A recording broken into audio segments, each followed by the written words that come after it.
Hi, everyone, and welcome to this special live episode of Marketplace Masters, sponsored by Merchant Spring, your go to for marketplace vendor analytics. I'm your host, Paul Sonneveld, and today we're diving into the key strategies to improve your retail analytics accuracy, as well as how do you maximizing those merchandising levers on Amazon Vendor Central. I have invited Chan Ajeter, founder of Margot, to join us and to share his deep expertise on this topic. Now, for those of you who don't know, Margot is a marketplace solutions agency founded by ex-Amazonians, delivering really tailored strategies to grow your Amazon business. Now, with over 8 years of experience, including 4 years at Amazon, Chan has led social ads marketing across 4 marketplaces: Turkey, Netherlands, Sweden, and Poland, with a budget of over 10 million euros. He is an expert in identifying and resolving common data issues to help vendors really unlock the full potential of their merchandising efforts. And today we'll be discussing how to fix those data gaps, set up accurate retail analytics, and leverage tools like Subscribe and Save, deals, showcases to really drive profitability beyond paid media. So, thank you for joining us, Chan. It's great to have you on the show today. Hi, Paul. Thanks for the great introduction again. So It's nice to be here. Yeah, no, it's fantastic. We were talking before the show. This is a topic that's quite dear to my heart, because getting particularly retail analytics data, accurate, is actually quite hard. And more often than not, there are issues with the catalog and the setup and the like. And it's really hard to make commercial decisions off that. So, really great that I found a willing volunteer to really get into this particular topic.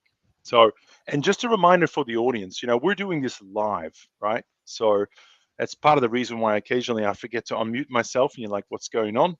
It's a live show, but the positive of that is that you get to ask your questions. So for those of you tuning in live, please, please, please, if you have burning questions relating to this topic, put them in the LinkedIn comment section. I get to see them here and I will pass them over to Achan at points in the conversation to make this as interactive as we can. So let's get straight into it. Let's talk about retail analytics and setup. You've been in the space for a long time. What do you see as the most common data issues that brands encounter on Amazon Vendor Central, I should say? Mhm. So I guess due to our experience and the clients that we worked, the most common thing is missing ASINs, and it can be occurred for two reasons. One, if like the ASINs have the like incorrect brand code, I would say. And the second one, if the that specific vendor code does not have the correct brand codes.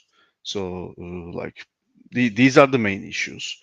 Of course, like it's pretty rare, but you can have some additional ASINs in your retail analytics view. So this can happen due to like the same reasons. So you can see the data of the ASINs that you don't owe, even you don't sell. So it happens due to the like misconfiguration of the brand code. So during the call, I will get into more details how should be like the correct setup. But yeah, these are the main reasons. Yeah. So a lot of that is catalog issues, right? How how does this typically happen? How does this come about? Is that just a data entry error by someone as part of the Mhm. process, or what? I, I mean, I wish it was it was a catalog related issue. It is a little bit more complex than having a incorrect attribute in the catalog. So I guess we need to understand first the hierarchy of the vendor attributes. So I will explain in a very quick way. So on top in the Amazon system, you will have the company code. This will be the your global entities code, and under the company code there will be parent vendor code. So this is usually to allocate the regional entities, such as like let's say Unilever Europe, such like this. And under the parent vendor code, there will be the vendor code. And this is called like child vendor code usually. And for this specific vendor code, under this, just right under, there will be brand codes.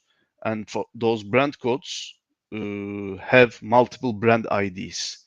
So brand IDs are created at NAS process while you are creating your ASINs or entering like new offers, and those brand IDs can multiplied by even a typo or like capitalization of a certain word.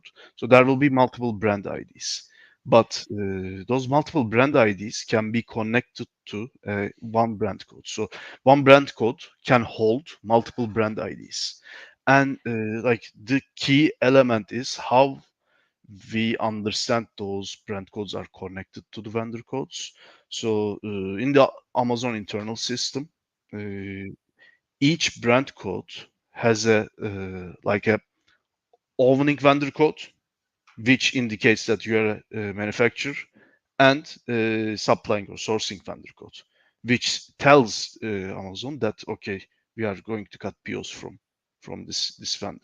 And if you are the manufacturer, for the both sections, your vendor code needs to be there. That's how, like under your vendor code, there will be brand codes. So you own them. And the ASINs having that specific brand codes will appear in your retail analytics. And that's how you will have a like correct setup. If anything is broken, for example, you have one ASIN having a super different brand code, and that brand code is owned by another vendor and it's sourced by another vendor, let's say. And if that setup is not in place, there is no chance you are going to see that data. So Yeah. usually that's how it works. Yeah. That is super useful. That explained a lot because we've come across a lot of instances where, the ASIN is not there, or the ASIN only appears in the sourcing view but not the manufacturing Yeah. view, or there's all these random product ASINs that are showing up that are not part of the.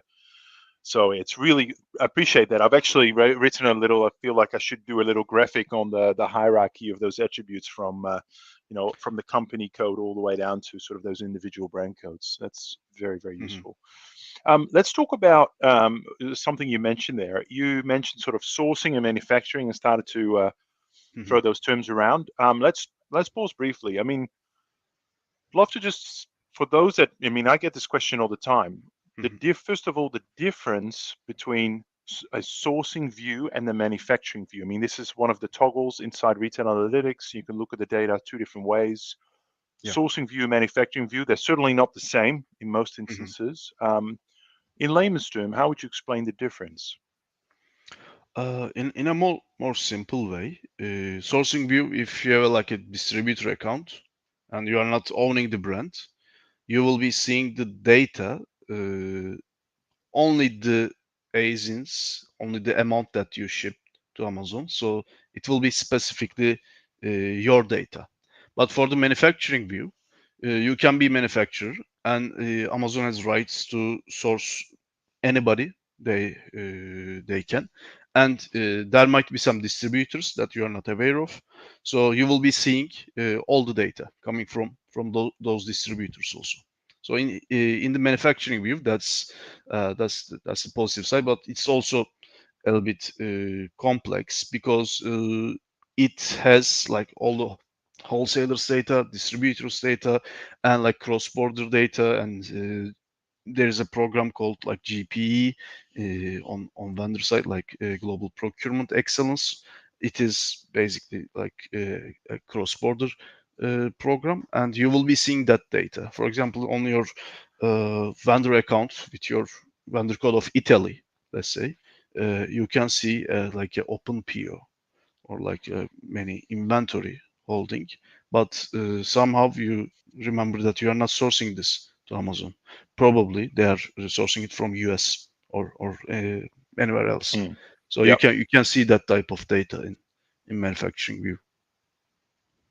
Yeah, so you can look at the difference between manufacturing and sourcing and work out the gaps to see whether there's a distributor at play or sourcing.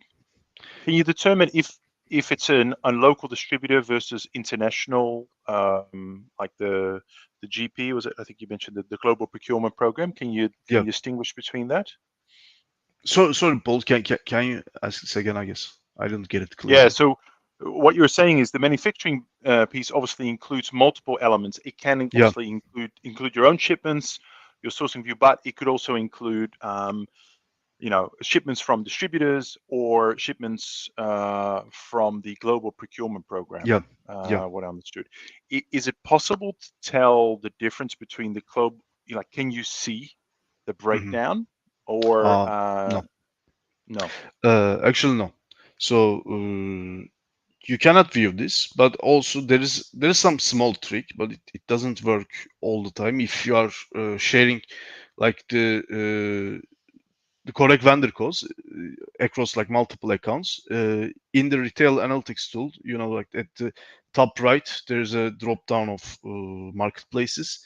If you choose like multiple marketplaces, then Amazon will automatically allows you to see the other marketplaces which are not in the drop down list, such as like Arab Emirates, Saudi Arabia, etc.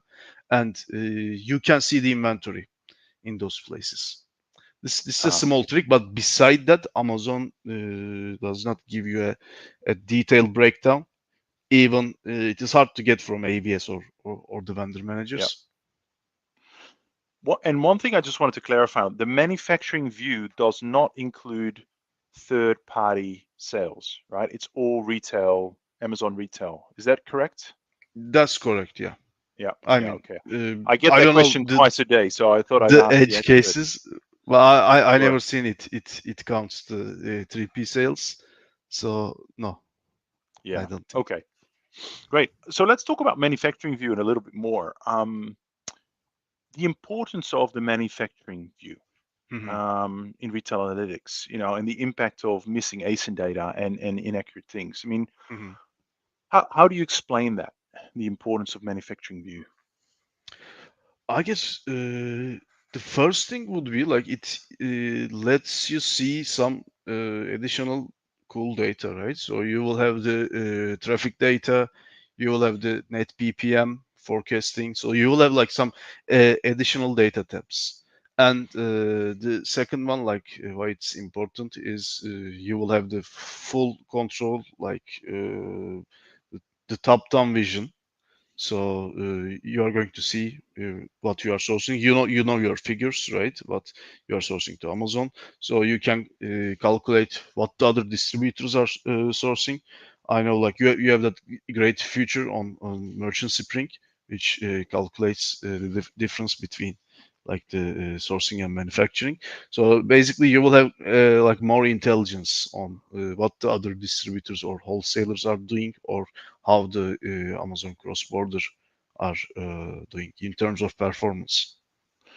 Yeah, I mean, we do that. It's still a little bit of putting things together and try and Hmm. triangulate. It certainly has given some really good insights. I mean, the other thing that we try to do, I'd love to get your thoughts on it, is we can look at like at an ASIN level, the unit COGS. So Hmm. because we know the total COGS for the manufacturing view, and we know the Hmm. total units at an ASIN level, you can sort of work out the average. Hmm. And you can do the same for sourcing. So, and then you can, reverse engineer it. So you can essentially work out for the products that Amazon doesn't source from you, so from someone else, either through the GP program or through the distributor program, what at an ASIN level, what's the average unit cost that they pay Hmm. versus how does that compare to you? Which is Yeah, it is quite interesting, but of course it doesn't include all the trading terms. It's yeah, not the like the net rebates. net not net. It's not like a full net PPM view. So it only gives you something there. But it's interesting nonetheless. The the I just want to go back to the brand code mapping because we went over that Hmm. pretty Hmm. quickly and we sort of went pretty deep, but people may have missed Yeah. it. How does the brand code mapping affect? the vendor's ability to really accurately report and track performance? I mean, we Mhm. know we know there's issues there, and you alluded to that before, but what do you consider to be best practice to ensure, or as a vendor, how can I be confident that everything is set up correctly? Mhm.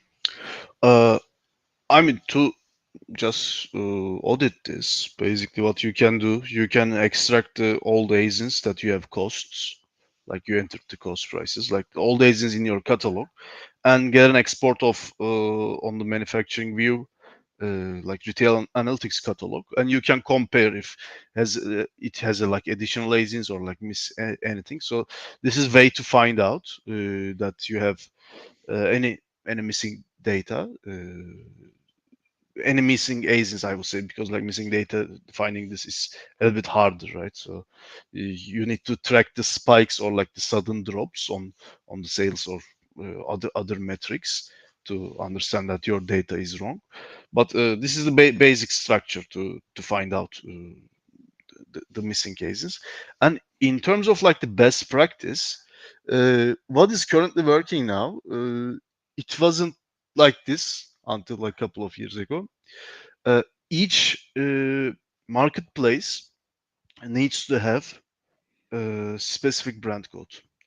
So there will be different brand code for France, for Italy, for Germany.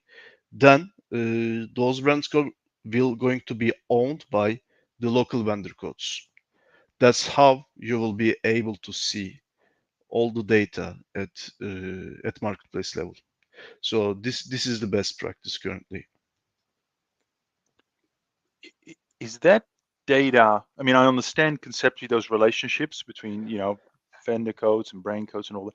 Is that data actually visible to a vendor, or is that something you have to ask your, AVS person or your vendor manager for? Like, Mhm. I mean, for example, on your account, you have defined vendor code brand X, let's say, but your ASIN is under brand Y, and there is no chance that you can see that ASIN has the brand code of the value brand code Y. So you cannot detect this.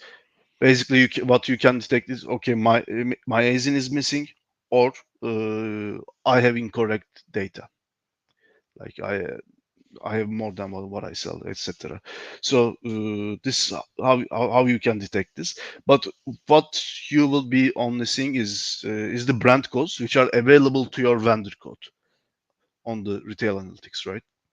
So yep, beside that, you cannot see.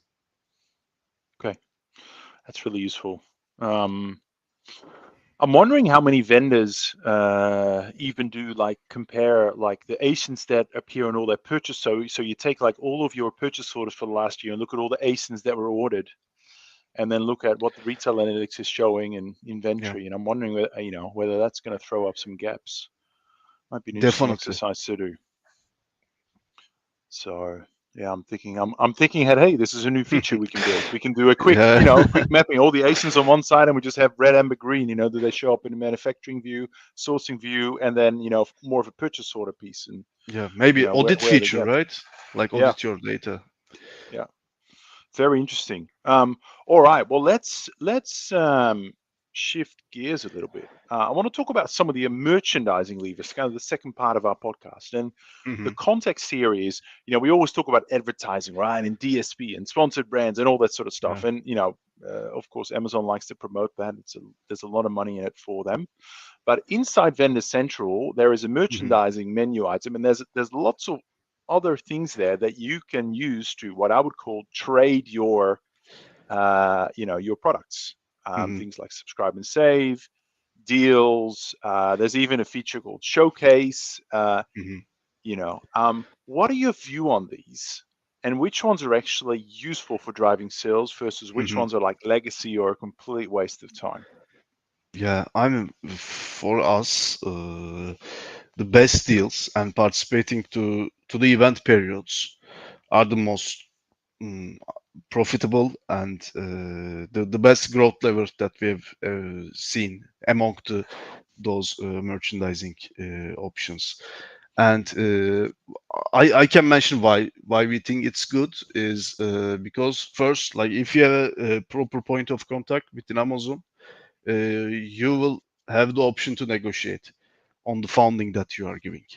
And as like everyone knows, you put a certain funding on a certain ASIN, and Amazon will going to create a discount, and they will put your deal into the gold box, like the page that they are showing the deals. It will be up to like 2 weeks, I think. And the second good point is, for example, you give a funding of like $5, so the list price we're not going to have a discount of $5. Amazon will amplify this, so it will create a leverage, and you will like the end customer will get more discount than the funding that you are giving. So this is a good point. So Amazon will additionally gives Is discounts that, on can I top of. just ask you, Chan, is that because Amazon tries to maintain percentage margin when it comes to promotions? So in other words, you fund the discount to ensure that Mhm. the percentage profitability is maintained on their side. Is that? Uh, yes, and also it will be related to the contribution margin. And Yeah, if they things like with all the transportation, packaging, and delivery, everything, if it's profitable for them, so they will be putting more discount, more leverage on your funding. yeah. No, that makes sense. I'm just thinking of my old days Yeah. in, I spent many years in retail. We used to Mhm. think through that all the time. Okay, so deals is your number one preference there. Yeah. Yeah. Um, Subscribe and save. What's your? I mean, obviously, it really depends on the category, right? When you're talking Yes. hard lines or hard goods, like it's not really that useful. But let's assume we're talking pet food or grocery or maybe even like personal care. Um, Uh, yes. Exactly. I mean, like if you're like CPG brand, definitely this maybe should be like the biggest lever because you'll be operating with sharp margins. You don't have too much to give as funding, but on the subscribe and save, you can apply like a minimal discount, and this will drive sales and traffic. And I would suggest to combine this with like retargeting to drive more subscribe and save sales. Again, like for CPG brands, this is a super good lever. yeah, I was going to ask because there's sometimes there's tiering, right, in the subscribe and save. Typically, I don't know, first subscribe and save 1 unit, it's I don't know 5%, Yeah. and then 5 units, whatever, 10%. Like how, what's your view on that tiering? Like how, obviously there's more discount, uh, for the consumer. I'm assuming Amazon is going to ask for more funding to fund Hmm. that.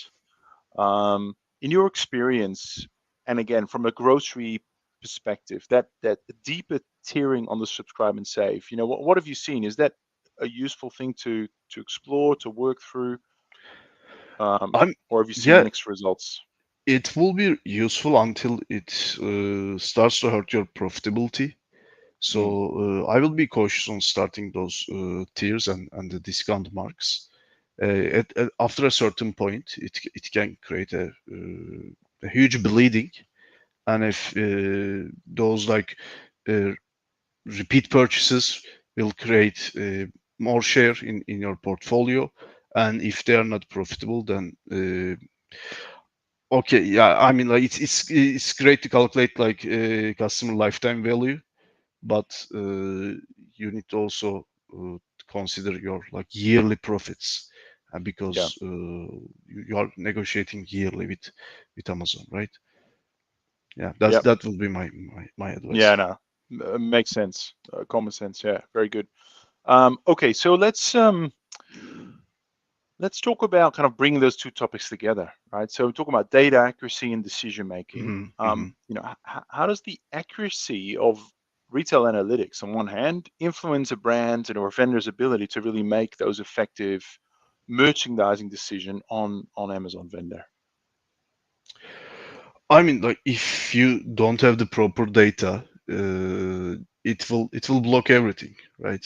Because you cannot apply a unit economics strategy, so you cannot calculate at ASIN level your TACOs, let's say vendor TACOs, and you won't see the inventory for that specific ASIN. So basically, it will hold you back to drive a proper marketing strategy. Plus, you cannot do a proper forecasting for your inventory, and you cannot understand the velocity of your sales. Basically, it's just it pulls a brick just right under the foundation, and you cannot build on top of it. So yeah, it breaks everything. That makes sense.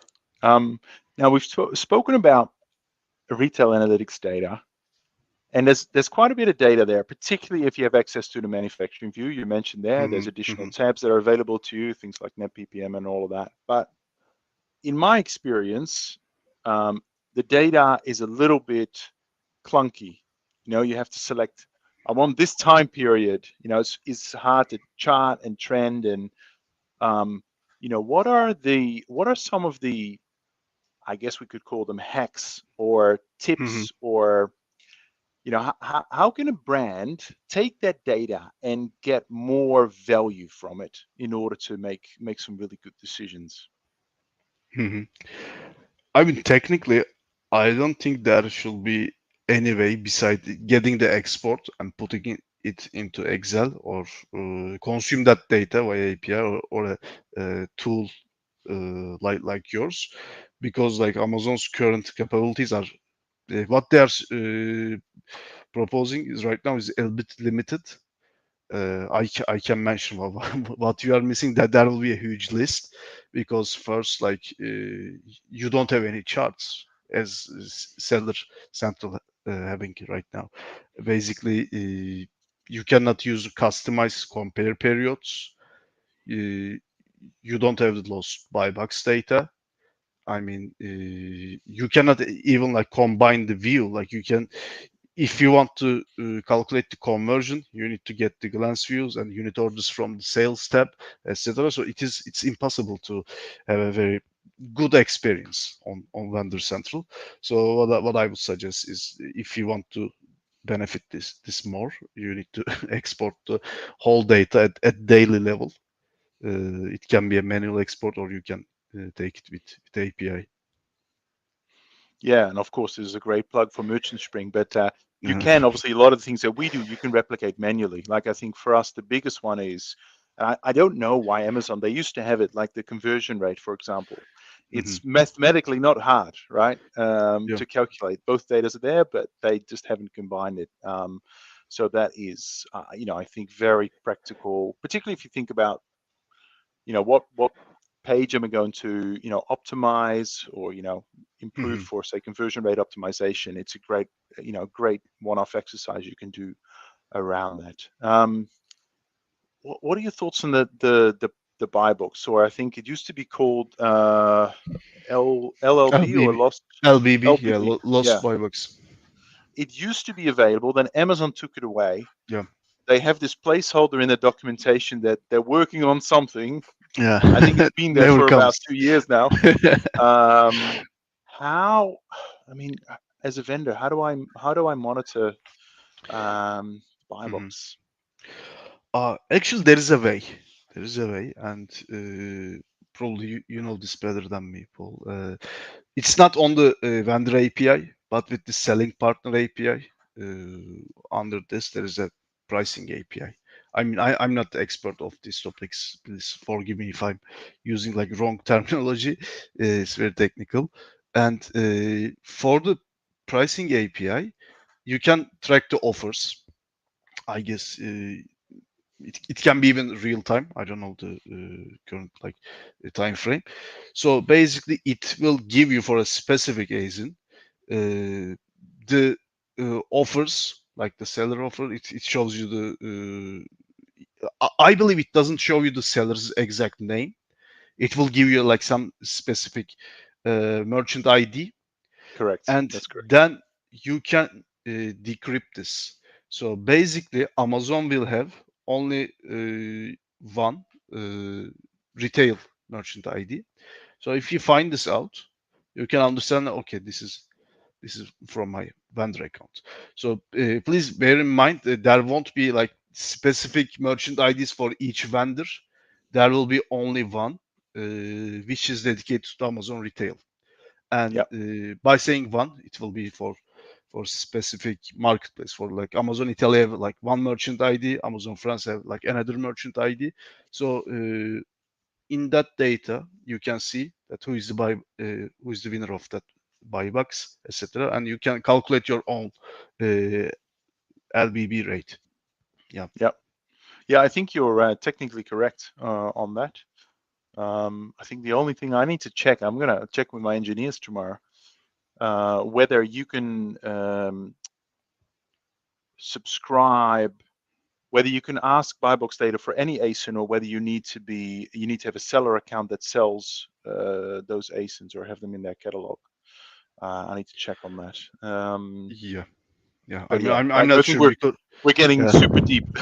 yeah, We need to go a level up. yeah, It's really interesting though. I mean, and I think part of what we're getting to here is how can you think a little bit outside the box, use the data that mhm, Amazon sort of provides, and try and get more insights than are kind of available at first glance? Because some of those insights are like, like we spoke about before, like sourcing share between manufacturing and selling, or conversion rates and all that. That can really help you, mhm, make much better decisions.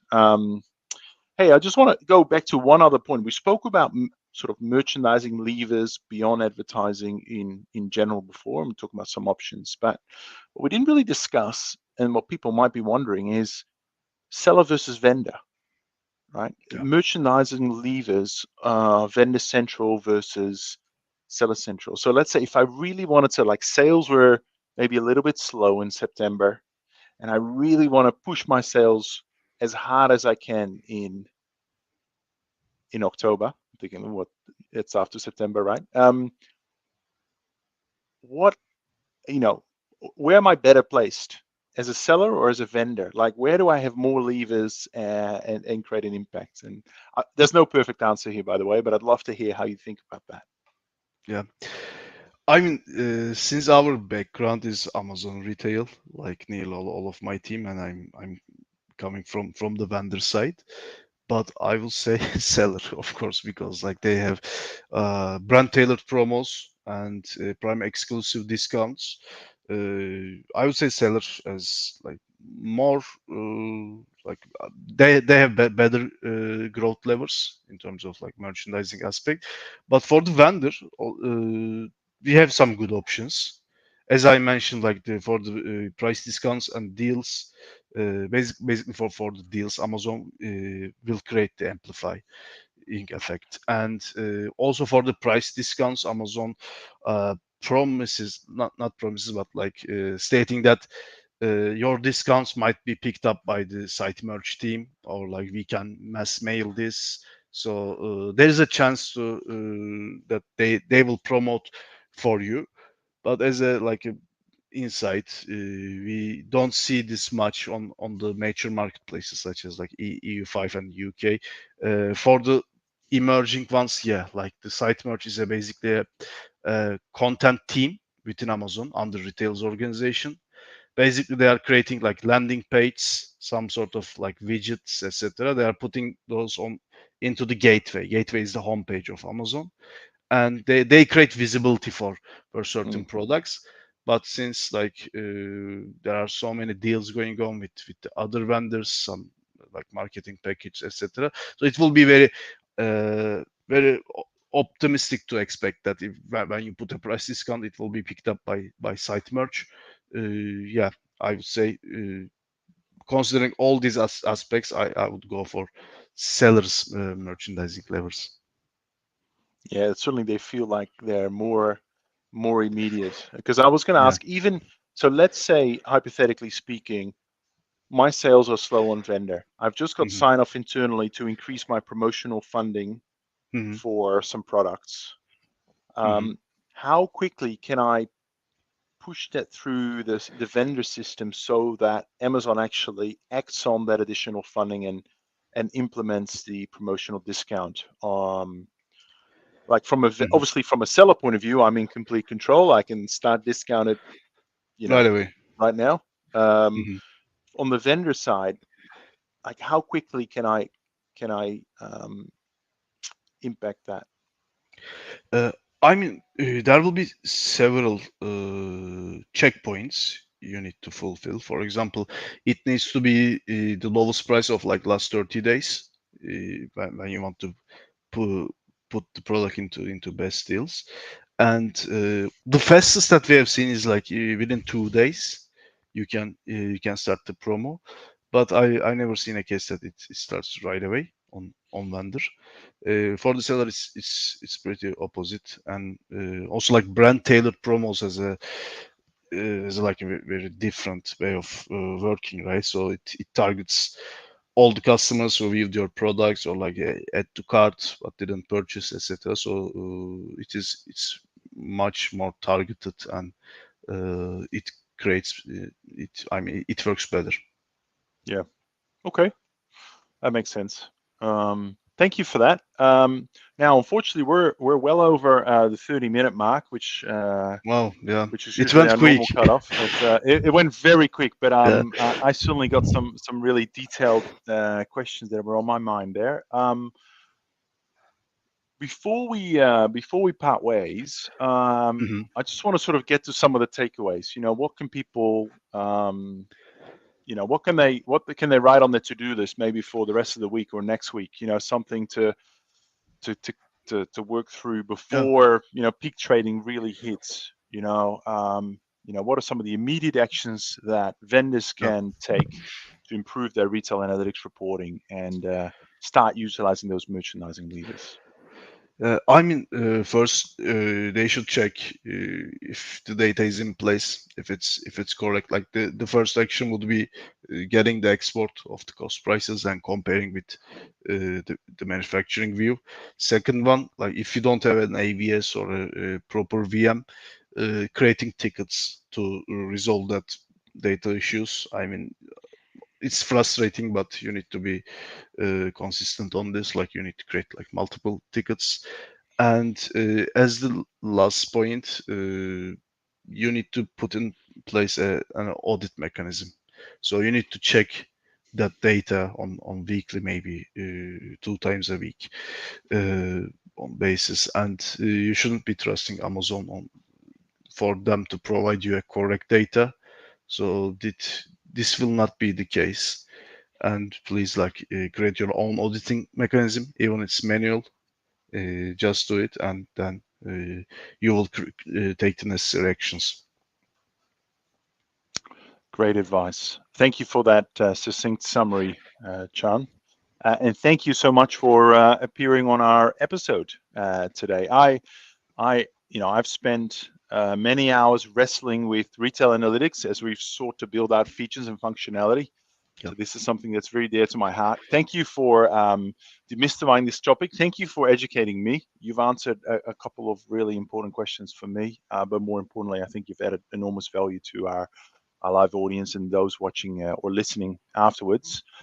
Now, for any viewers that are interested in having a further conversation with you, maybe exploring how you can support them, with their vendor account, what's your preferred way for them to get in touch with you?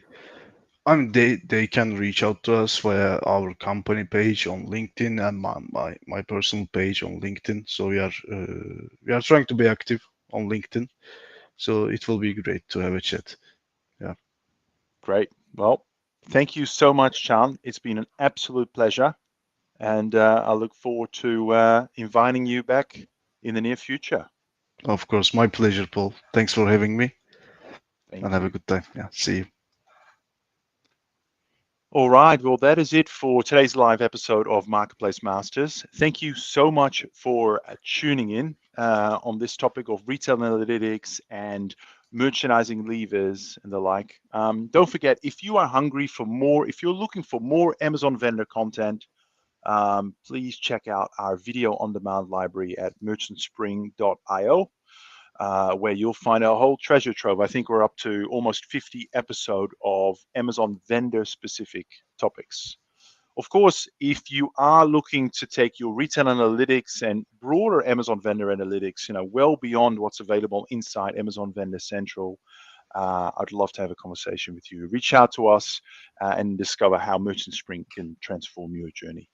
Uh, Last, but certainly not least, uh, I am all ears in terms of what topic, specifically what Amazon vendor topic you'd like me to cover next. If you have a burning topic or a big question in mind and you'd like me to find the right expert to tackle it, drop me a note here on LinkedIn and I will try and find the right person to come and tackle that together. All right. So share your ideas for future episode with me. And until next time, keep thriving and keep innovating. Thank you so much for listening. Take care.